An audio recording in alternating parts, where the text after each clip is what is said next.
ఏ దారంతో ఈ ముత్యాల దండను కట్టారో ఆ దారాన్ని ఎవరైనా లాగితే ఈ ముత్యాల దండ తెగిపోతే, అలాగే ముత్యాలన్నీ నేల మీద పడిపోయి చెల్లాచెదురైపోతే అప్పుడు మీరేమనుకుంటారు? ఇవి కింద పడిన వస్తువులు, నేను వీటిని తీసుకోను అని అనుకోరు కదా.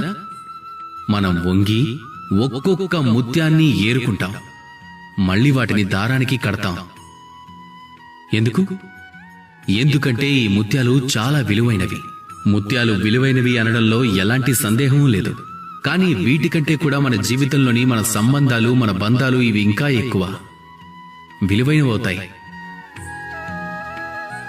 వీటిల్లో కూడా అప్పుడప్పుడు సమస్యలొస్తాయి, మనస్పర్ధలొస్తాయి. అప్పుడు ఇవి కూడా చెదిరిపోతూ ఉంటాయి. ఇక ఆ సమయంలో ఈ ముత్యాలలాగానే వంగి ఈ సంబంధాలను ఏర్పరచుకోవాలి, అలాగే జత చేసుకోవాలి. వీటిని భద్రంగా చూసుకోవాలి. ఎందుకంటే వీటన్నిటికంటే అమూల్యమైనవి ఇంకేవీ లేవు.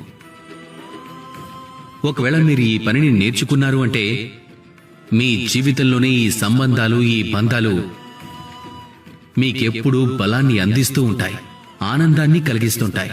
ఇక ఈ మనసు చాలా సంతోషంగా చెప్తుంది, రాధా కృష్ణ.